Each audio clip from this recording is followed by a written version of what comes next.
Sorry. Oh, we've lost all that gold that I've just talked about is gone. We're live now. Welcome to the Brewgooders After Hour, where we all get steadily drunker and talk about YouTube special. Whatever is going on in our lives. We've got one viewer on YouTube, I think. That's cool. Hi. I don't know if I'm going to stay the hour, to be honest. I might. Maybe in later weeks I might stay a wee bit longer, but I just thought it'd be nice to give this a go. We spoke the last 15 minutes about football. Sorry, that's why we're so late. I'm going to the cinema. I was just saying before you came on, David, I'm going to the cinema on Sunday rather than watching the football. I'm going to go and watch a film called Another Round, which is a Danish film starring Mad Mikkelsen about a group of teachers that decide to microdose alcohol because it's called Mad Mikkelsen, the guy who was Hannibal. He was Hannibal in the Hannibal TV show, and he was the guy that like ruined the Death Star in Rogue One, and his right. What did they decide to do? What? Oh, so they decide to keep their blood alcohol level at 0.5 throughout the day. So essentially, I think the idea is that they get their blood alcohol level to 0.5, and then every hour they have to have like a unit to keep it there. Right. And the film's just about like that. It's the idea that because what's 0.5 blood? 0.5 of blood alcohol is just under 2 pints. Is that right? Right. It's like I'll need to Google it. I think it's just above like the legal driving limit. It's like 1.75 pints or something would get you to 0.5. But I've seen comedy sketches about this before where that's the Goldilocks zone of drunkenness. And they always say like after the third pint, that's it. So 2 pints is obviously 0.5 or whatever. And then after I think the idea is that if you can keep that steady a drunk, you'll be successful because you're drunk enough that you lose the inhibitions. You lose your inhibitions. You get a wee bit of Dutch courage, but you're not drunk enough that you're going to like fall about the place. Yeah. But it's the idea that you can maintain. If you can maintain that level, you should be successful. Is the idea behind this film? This is a group of teachers that decide they're going to try and microdose. So they'll do a unit an hour to keep that level constant throughout the day. Interesting. It's Danish. It's in subtitles, but Mad Mikkelsen's incredible, and I quite like the idea of, because usually when I think of him as Hannibal or his character in Rogue One, or he was in a Netflix movie where he played like a warrior, like ninja guy. Recently, he's always playing. He was obviously the baddie in Casino Royale, and he's always playing kind of like. He's very good in Casino Royale. Yeah, he's great in Casino Royale. Great actor. And also Doctor Strange. He's the bad guy in Doctor Strange. He's a great actor. He's always playing like characters a wee bit bigger than life. You know what I mean? Like he's so the idea of him, I really like. I love his expression, and essentially, so is it Carlsberg that he's like the face of? He's the face of like a lager in Europe, and he plays. I think the running joke of the adverts that he's in is that like it's a really sophisticated beer, but it's not. It's like it's Carlsberg or something like that. But it's just because he's wiping the foam off with the knife and stuff like that. He is so sophisticated. But I think that's the running joke. Is like, but it's like he doesn't believe his own hype, so he kind of winks at the camera when he's talking, and there's a level of confidence, smugness, but self depreciation. Carlsberg have done that 25, 30 years ago. They used to have a guy doing the Carlsberg adverts, and that was when they were doing probably the best lager in the world. Yeah. And it was the guy who played Blofeld in one of the Bond movies who was the face of Carlsberg back then.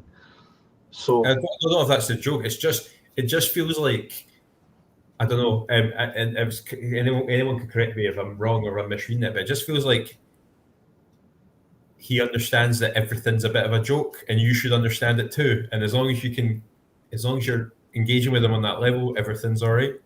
It's like I'll go and have a look at the things on YouTube later. I've not actually seen them. That is a great message, Jeff.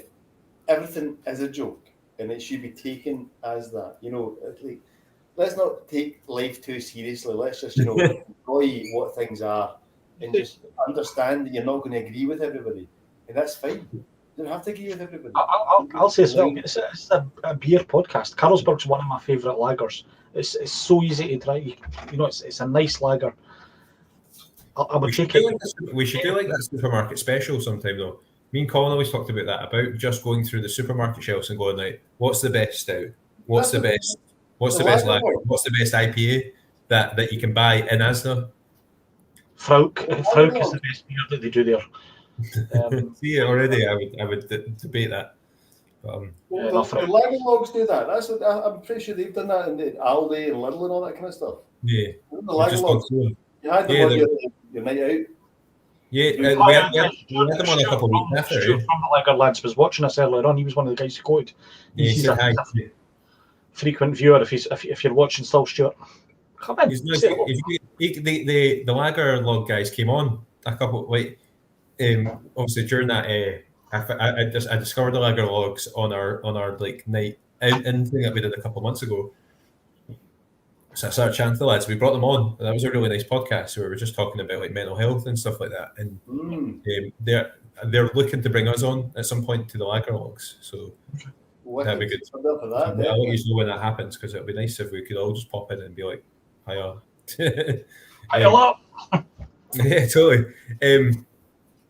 We talked Loki very briefly. Just I missed the last 20 minutes, so I might have to just tell me to earmuff any point that like you have to. I'm enjoying Loki. I'm not too sure what everyone else is thinking about it, but I think it's a good.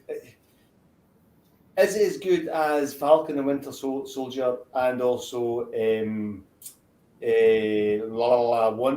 I don't know if it's the same. The thing is WandaVision was completely different. It was something new, something exciting, and that's what made WandaVision stand out. Captain America and the Winter Soldier, Falcon and Winter Soldier, very much action-packed, which is obviously you're looking for. It's great. Looking pretty good, blowing up some cars. Hold on. That's me. Trading Universe is the next. What are you watching right now? Whereas I was trying to find this on YouTube, and I clicked a button, and then I don't like.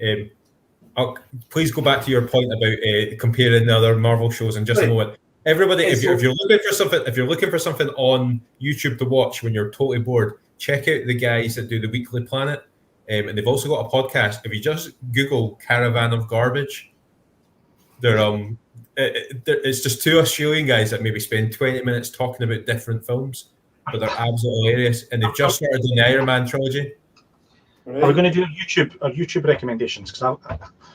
Yeah, please do. I'm in awe. There's a guy that I've been watching on YouTube for the last 3 or 4 weeks, and I've just discovered him, but my laddie's been watching him for ages. And he's a guy called Colin Furze. Colin Furze. Yeah, and at the moment, the thing I'm watching it, he's basically he built these amazing things. He built a bomb shelter in his garden, like underground, dug it out, built a bomb shelter in his garden. He built a working hover bike. He built a Fender Stratocaster that's also a flamethrower. At the moment, he's in the process of making a tunnel, like a sunken tunnel, from his garage, and with 2 things. One of them's going into the house, and one of them's going into his underground bunker. And he's just the maddest guy in the world. And he's check out, man. I love reading. I've got a couple of channels that I subscribe to that, if they just put a new video up, I think YouTube's good for that. You've got 10 minutes where you're cooking something and you can just pop your laptop up in the corner. YouTube is not something that I've kept up with since, we're obviously old enough that we remember life before the internet. Yeah. And when internet obviously came about, YouTube was the big thing that you watched, that you check stuff out on.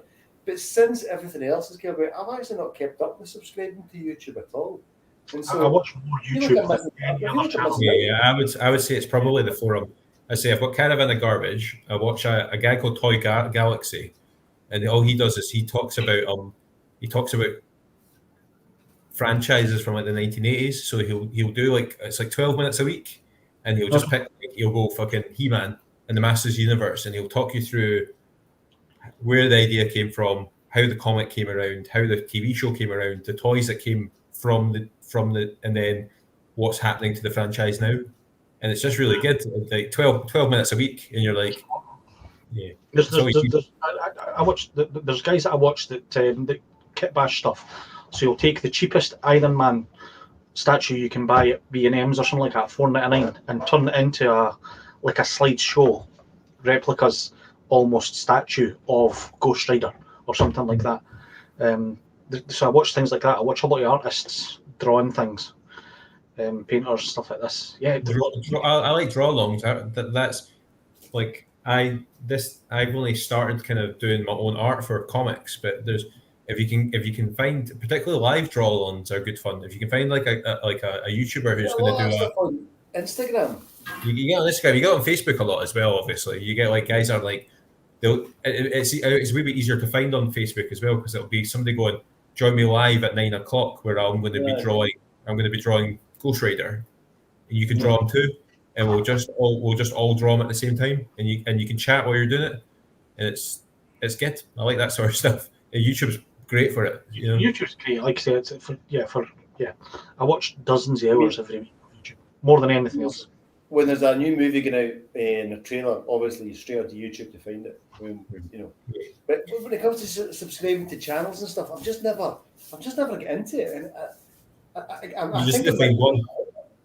You find one. It takes over your life, because you find something you love. You're like, this is great, and then you're like, holy shit, it's got 200 episodes. Let's do this. Brilliant. Most people like games. If I'm thinking about buying a computer game, but it's $19.99 or something like that. So I'll only buy the game until I've checked out the gameplay. So I'll watch 3 or 4 different people that I follow playing the game for a couple of hours to see if it's any good. You get your kids doing it as well. And my son, who's in fairness, he's only 5. Like I've got YouTube Kids set up on the telly, and he loves it. He's got there's a wee boy called Kindly Kian that he totally loves watching, and these guys are fucking multi-millionaires, and all they do is they make jokes as they're playing Fortnite, and that's it. It's just them playing Fortnite and going, "Oh my god!" and then like putting on wee animations and shit. It's mad. It is a mad wee world, YouTube. Sorry, I didn't mean to pull you away from the Disney Plus chat there. Oh, sorry. Okay, so with regards to Loki, I think it's just another branch of interesting stuff, and I've got no idea how it's going to end or what's going to happen at the. We've only got one more episode to go. We think it's got to tie into Doctor Strange.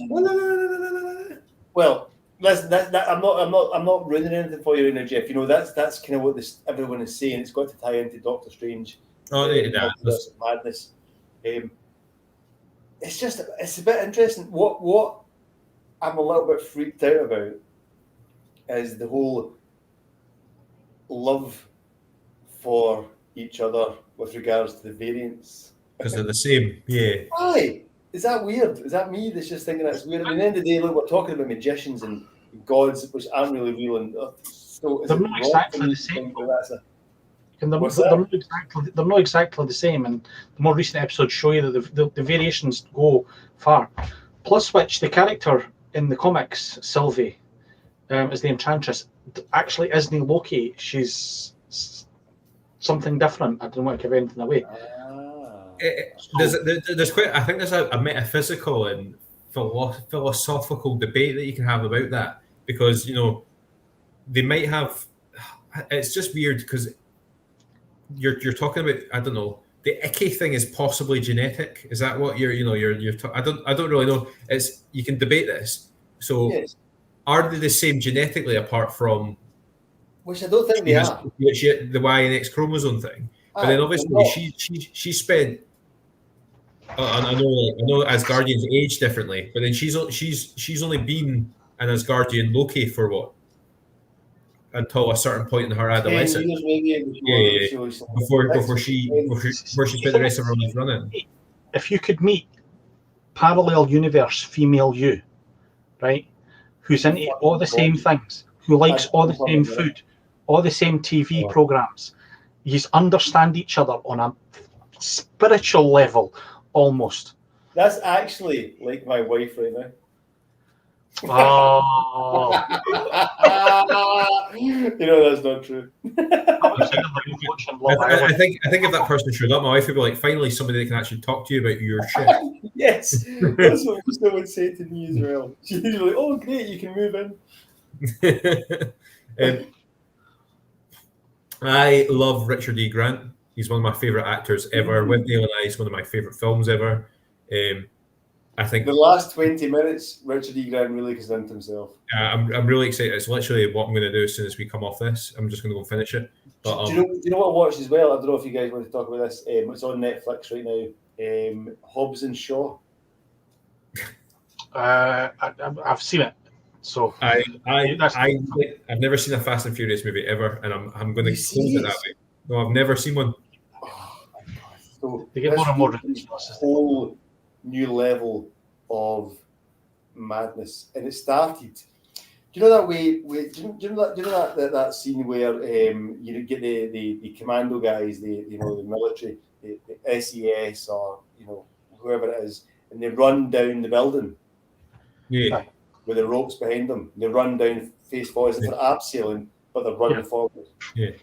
So that happens at the very start, and The Rock is doing the same. But what he does then, because the bad guys are further down than him, he then jumps off of his rope, so to speak, and jumps towards one of the other guys that's running down the rope below him, and you're just like, man, that's insane. You would never do that. I don't know it gets more unrealistic later on. Idris Elba's basically, as he describes himself, Black Superman in that movie. He does ridiculous things. He's half cyborg, I think, isn't he? He's like, something like that. It's just got a whole new level of madness, and the amount of memes with the new ones. That's the new thing, the family meme thing, isn't it? We're family. I get it, and it's funny, but we're family. It's like Don Torello. You know, it's like the one that got me that was the one where Dom Torello fights Jason Statham. I don't know which one that was, and Dom Torello, the Jason Statham is a trained assassin, and Dom Torello is a street car racer. And Dom Torello, when he's going to fight Jason Statham at the end of this whole thing, he goes into his car, Charger, muscle car, and pulls out the biggest spanner you've ever seen in your entire life. It's just a huge, big, massive. It can't be used on any part of your car, by the way. Why is that in the back of your car? Because you've got for a car, you would need a socket set in a car, right? You can use spanners in a car. Exactly. Sockets is what you need in a car. Why have you got this big, massive spanner in the back of your car? And he beats the trained assassin, and you're just like, really, Dom? It's because more and more ridiculous the longer they go. I switched off after about 4 or 5 or something like that when they were jumping between buildings. Insane. Like that's right, where they jumped the cars between the buildings, didn't they? Oh, that may be the same one I'm talking about, actually. Ridiculous movie. I've honestly never seen. Don't get me wrong, I love Triple X and I love the Transporter, and everybody that's like, I mean, like Triple X is just it's the same kind of film, isn't it? The Fast and the Furious movies, it's that same sort of. No, I think Triple X is a bit different because it is his background is a kind of superhero stunt car action thing. It's a bit different. I mean, like it appeals to the same sort of folk though. Like you could watch Triple X and then watch the Fast and the Furious movies and be kind of enjoying similar kind of themes and vibe and stunts and stuff. And that first Transporter movie with Jason Statham was one of my favorite films. And as a standalone movie, it's very, very good. I wouldn't watch. But then he's done the same movie about 3 or 4 times then, but just with different things in it. Like one of them, instead of being a transporter, he's breaking. One of them, his heart was going to explode or something like that. Oh man, that was that is epic. What are they called? Oh, he has to pump the in the street. He has to sleep with a bird in the street to keep his heart going. Crank. Yeah. That's it. Right, the bit where he can say he has to get the 2 bits from the car battery and just go. That was a good one. If you want to be a laugh, by the way, as well, get yourself on YouTube and just search Jason Statham Commonwealth Games, because he represented England as a diver in the Commonwealth Games, and he's like obviously better than me, but by comparison with Greg Louganis, fucking shocking. But you can see him when he's a young man representing England at the Commonwealth Games. I'm actually really excited about the Olympics because I love the Olympic diving is one of my favourite things. I love it. There's nobody there, no fans at the Olympics at all. Yeah. It's going to be such. I think it's going to be such a. I love the Olympics. I'll watch every sport when the Olympics is on. It's going to be such a letdown, I think. Is this year? Is that happening this year? It's like 2 weeks away. 2 weeks. Yeah. Where is it? I genuinely love the Olympics. It's in Tokyo this year, but I love it. But that no crowd thing, and that's totally understandable, but it totally has killed. I'm a big pro wrestling fan, and I never realised, particularly pro wrestling and football, how much fans play. Like even like a couple of years ago, when you were watching like highlight shows of Scottish football, you'd watch it and you'd be like, "This is not," like there's no atmosphere. It doesn't feel as good as English football. Sorry, but then wrestling's the same. Like, I find like when they tried to do WrestleMania in a training facility last year, it was just like, oh, we'll just have all the same matches, but instead of 60,000 folk, we'll do it in our training facility. And it was just like, this is not WrestleMania. This is a fucking training station. Crowds and things like this, and trying. Yeah. There's nobody there to get man. Even like what they did with wrestling was they did like, I know like Newsnight and Question Time and that have done something similar where they have like a wall of folk. TV screen. Yeah, TV screen. Even that's not very good because like folk are. You'll be watching wrestling and then like fucking John Cena will be doing something absolutely amazing. And you look over his corner and there's somebody like making butter in their toast because they've decided to take the laptop into the kitchen while they're watching the wrestling, and you're like, fuck, this is fun. See a bum moving up and down.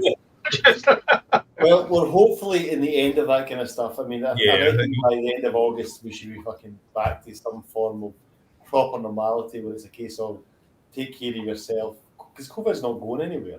That's it. We're here. Yeah, it's totally. So hopefully that will. Looks like Jeff is gone. Hopefully that will be finished by the end of this. Well, next couple of months anyway. Yeah, we'll have to wait and see what's happening. I think they're going to be slightly different here, depending on what happens with the numbers now. So it's there's nothing. Once England start, releasing everything, Scotland's going to have to follow suit pretty soon after because people will just go mad. They'll just be like, "Oh, what the fuck?" I mean, I don't know. I reckon by the end of August, it's going to be all restrictions are going to be lifted. It's going to be a case that if you are vulnerable, take care of yourself. It's a shame because I don't want to go too much into it because I genuinely have fallen out with friends over this stuff. But then there's also the I've had both my vaccinations, but I know friends that I've got folk that I go about with that I know have actively have chosen not to even go for anything. So actually, me wearing a mask is more to protect them than anything else, which is annoying because there's a social. It's almost like I've got a social responsibility to my friends because they've decided not to be safe. It's just weird. It's odd. See, wearing a mask, right? Wearing a mask is in Asia, in Japan and stuff like that, right? See if you've got a cold, you wear a mask to stop you spreading the germs to other people. That's the whole point, and they do it all the time. They've done it for years and years and years and years and years, and that's what really pisses me off about being here. It's like, look, other countries do this as standard before the pandemic, and see this whole not taking the vaccine stuff. Yeah, like you, Jeff, I've had friends that I've fallen out with as well, and we'll probably never be the same again due to lots of mad conspiracy theories and yeah, that's one of those things. What else are you guys watching or read? Can I do a big announcement? Like, let's just follow the fucking. Oh, we've got an announcement from last time, eh? For I don't know. There's one person watching, but I've got a suspicion it's maybe one of us with YouTube open on on another tab. That's okay. You can watch it back. That's We fine. can watch it back. It's just nice to like we would have had this. We probably would have had this chat anyway, or like after or some sort of chat. Like I said on our live show, I've been trying to get a. I've got a list of folk I wanted to do, and in the past I have maybe possibly under the influence of alcohol, just gone through and literally typed in everybody that I wanted to get in, and we've got some really good ones. Actually, I'm hoping next month I'll do all the guys that will sound before that I think that we might be getting in the next couple of months. So I've got a band called Radkey maybe coming on to join us in a couple of months' time. So this isn't a big announcement, but it's still quite an amazing announcement. Radkey are really cool. They're comic writers and they're brothers who play in the same band. They're currently supporting the Foo Fighters in America. So and they're just really. I followed them for a number of years, and I drunkenly messaged them on Instagram a couple of months ago saying, "Love the whole comic book mix with punk rock you guys do. Will you come on my podcast?" And they got back to me and were like, "Yeah, no worries." So they're going to come on next month. There's a fire out stuff all the time, so we've hopefully got loads of independent comic writers and comic artists. Hopefully David Pugh's going to join us, who was one of the first artists on Slane for 2000 AD. We've interviewed him before for Capital Sci-Fi Con. He's a really funny guy. He now lives in Thailand and just like he makes an income from selling old Dan Dare sketches that he drew in the 70s and 80s. And he's just a really, really funny guy. But he was there. He's been present at major points. Like he was there when Alan Moore was arguing with numerous people, or he told this story to me and Colin that was just like wow. And I want to get him back on to chat to us a wee bit more about it. Whereas he told us this story where he and a number of comic artists were debating and arguing over the 9-panel box thing. Mm-hmm. They were at a Comic-Con in Birmingham, I think, and they were arguing over whether the 9-box panel layout for a comic was a good thing or a bad thing. And Alan Moore was present, and Dave Pugh swears down that Alan Moore was just taking notes as these guys were debating this. And then 6 months later, Watchmen came out. And they're like, did Alan Moore steal the idea from a debate that Dave Pugh and a group of other guys were having? It's quite interesting. Like, oh, we need to get more of that story. So hopefully Dave Pugh, we've got loads of guys. But the one I'm really, really excited about is next week I've been invited to. I think it's like 12 minutes. I've been given 12 minutes of Kevin Eastman's time next week. So, I don't know. It's Kevin Eastman. Kevin Eastman, to people who don't know, was the guy that created the Turtles. Yeah, he's one of the two guys. Ninja Turtles. Yeah, so it's him and Peter Laird. Yeah, yes. Peter Laird.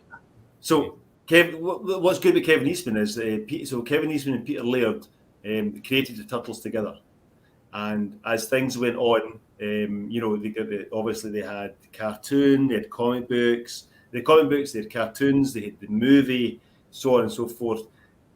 Eventually what happened was Kevin Eastman get bought out of the Turtles by Peter Laird, or whatever happened, they went separate ways, and Peter Laird retained the rights to everything, and he carried on doing whatever he was doing.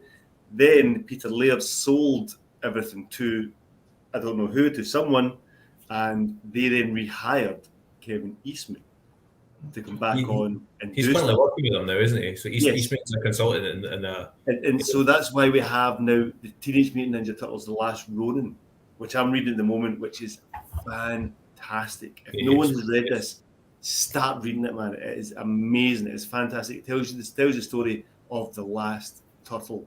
I'm not going to spoil who the last turtle is, but he's great, and I've read the first 2 volumes of it. I've got the third one ordered, so it should be coming to my door hopefully soon. I'll probably talk about it next week. It is a great series of books. It is an amazing series, and actually, it's funny that you say you can't spoil who the last turtle is, but of course it is. There's always going to be, and I think the hardcore fans will probably know who the last turtle is going to be. Based on the assumption, I knew before I read it because I was just like, which turtle? When you know, like they sell it to you, when they sell it to you, is like, oh, there's one turtle left, and this is his kind of like his arc. How does he deal with the grief and all that sort of stuff? Mm-hmm. When you're sold the story, you're like, actually, which of the four turtles would have the most interesting time going through that, and it makes sense, and you're like, oh, of course. But then saying that, what I loved about The Last Ronin is it would be amazing to see how that story would change if you swapped that turtle out with one of the other ones. Have you finished it? Have you got them all? No, I've not finished it. I'm only a couple of issues in, to be honest. But there's only 3 out so far, I think. Yeah, so I've got a third one coming. So 4, 5, and 6. Sorry, 4 and 5. There's only 5 issues. There's 5 volumes. So the 4th and the 5th are not available yet. No, yeah.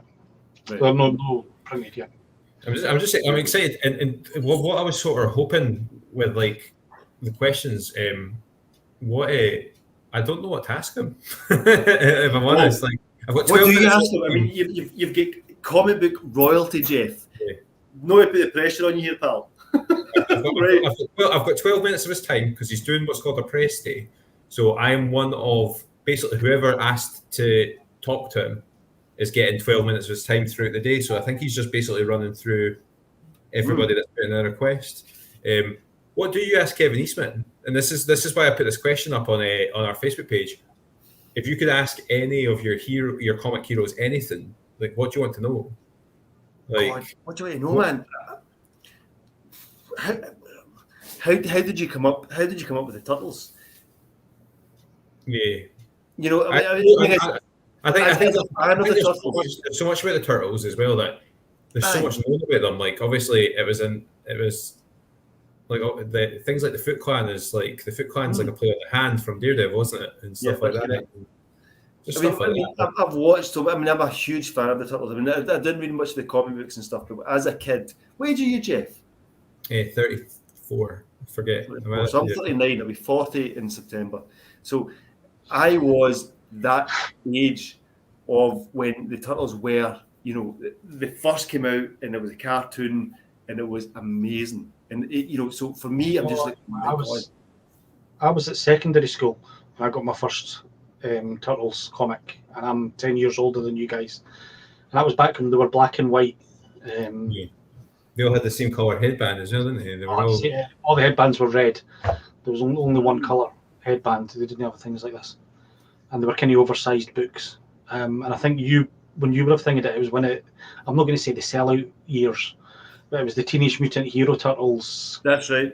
Cartoon and things like this, and you know the Pizza Express and things like that. And they had a couple of foam movies. I mean, the cartoon was definitely. I mean, looking back on it, it was definitely an advert to sell the toys. Yeah, that's exactly what it was. And the thing is, though, for me, it was amazing, man. I was like 10 years old. We had these Teenage Mutant Ninja Turtles with different coloured banners, all with different characteristics. And so I was 4 when the film came out. I remember going to the cinema in the Robin Cinema in Dunfermline, which isn't there anymore, but the building's still there. What I love about the Robin Cinema now is it was a cinema, and then it got turned. It's been numerous things, including a strip bar in Dunfermline. But then before it's now a permanent closed building, but it used to be a 1980s night-themed nightclub called Club Tropicana.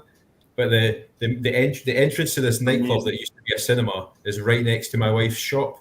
So if I go and see my wife at work, when she's working in her shop, if I go and see her and she's got customers, obviously because of COVID, I have to go and stand outside. So I put so I go and stand outside and I just stand and look at all these. So right next to the front door to my wife's shop is pictures of David Hasselhoff, the Turtles, Rubik's Cubes, Hungry Hippos. It's great, man. It's so good. So for me, you know, the first Turtles movie, right? And even now, even at this point in time, the first Turtles movie is by far one of the best movies that I've ever seen.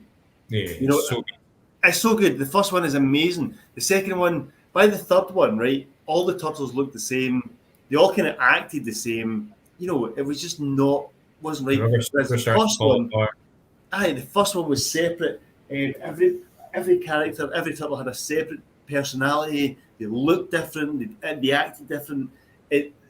The whole storyline of the first Turtles movie was just brilliant. And I think that was more like what the comic book would have been. I think that the first Turtle movie is almost the first story arc, isn't it? Like the first. Pretty much, good kind. Yeah, I do love the first one. I remember being, say, in the Robin cinema, crying because I found the Shredder so scary. See the bit when the Shredder first comes out and the scary, aggressive Japanese dude that like is like his henchman comes and like starts to take his cape off his shoulder pad so you can see all the sharp blades and stuff. I remember it's probably my earliest childhood memory is bursting out crying. I was so scared of Shredder. Like when I was like 4. Guy. Yeah. I was maybe 11 or 12 at that point in time. So, I was like, oh, this is the coolest thing in the planet. This is brilliant. Pulling off his thing. He's just like, oh. But I just remember, and the thing is, also, we got it on pirate for VHS. Pirate VHS, sitting around my living room at probably 2 in the afternoon, sticking it in there and watching it. And it was just amazing. And so, the fact that you've got this guy on to talk to him for 12 minutes is like the best. Well, that's what it's to the film and that. Like, I think it'll be interesting. I would like to maybe get. I'm going to ask him the beer question. Hopefully, he doesn't turn around and go, "I don't drink beer," because that would be quite funny. But are you able to ask to send the questions first and let him know? Or? I might message this. I'm going to email his assistant and say, "Are these okay questions to ask?" I was going to ask him what he thought about like the franchise. Like what does he think? What's that? Michael Bay. Ask him about Michael Bay. He's fucking ruining yours like he ruined Transformers. I'm thinking that maybe we only have enough time for about 3 questions. I'm thinking the beer question to tie in with our podcast. The Michael Bay one's probably a good one. Like what's the Michael Bay question? Or just tie it up. How do you know that what Michael Bay's done? He's basically just turned you into the Transformers. So I might just think what he thinks about the franchise as a whole. Maybe just say that. Like, how do you, based on where you and Mr. Laird were when you were first putting this together, how do you feel about what happened when you relinquished creative control? And then hopefully, I would hope that he would talk about the movies and the Michael Bay movies. I was on a podcast a couple of months ago as part of my NK. I tried to do like some sort of like Spirit of NK media tour, which also included work being on your podcast, Andrew.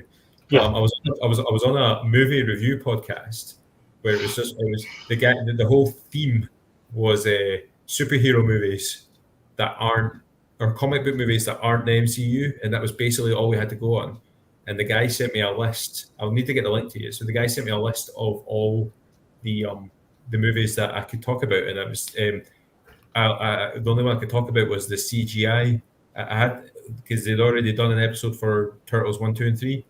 Yeah. So I had and I looked at the list, and there was blinking Catwoman was on that, and the first Daredevil movie and all that sort of stuff. And I was just like, and he was like, or you could do the Michael Bay Turtle movies, or you could do the CGI one, TMNT. I was like, we'll do the CGI one. And it was good. That's a good film. That was not a bad movie. I thought that was a decent movie. Yeah. The only thing, as I said on that, the only thing that annoyed me about that, and I imagine it was just because of budget and CGI, but the fight scene's about 5 minutes too short. It's my only complaint about the Teenage Mutant Ninja Turtle CGI movie. There's a really awesome. I think I watched it. I think I tried to watch it. I might not have finished it. I'm not too sure actually. It's okay. It's on Netflix. It's good. Aye. A while ago, I think I watched it. I'm not too sure. There's a really cool setup for a fight scene between Casey Jones, April, 3 of the 4 Turtles, and Splinter, and it's basically against the entire Foot Clan, and it lasts for about 40 seconds to a minute, and it could do with being about 5 minutes long. Just a really, like a good-natured. I really loved and that's particularly like we were saying about the first Turtle movie being like one of the best films ever. I love how long the fight scenes are in, particularly the one in the antique shop. Aye, it feels like it goes on forever. That fight scene ever. It's so good. I've also got the soundtrack to the first movie on my Spotify playlist. It's not as good as you want it to be, but it's still good fun when I'm jogging and it starts going. Like, Guys, I'm going to have to pop away here. That's me ready I'm to. going to do the same. I'm going to do the same as well. okay. Anyway, hopefully this has been fun for folk. I am looking forward to the interview, Jeff. I will try and fire some questions off to you over the next couple of weeks, just privately, to see what's going on. See, I think I'll only have enough time for about 3 questions. 3 questions plus his time to talk. So I'll fire some off to you, hopefully, anyway, and you can think about it. Right, guys, have a lovely week, and I'll speak to you soon. See you later on, guys. See you all next week.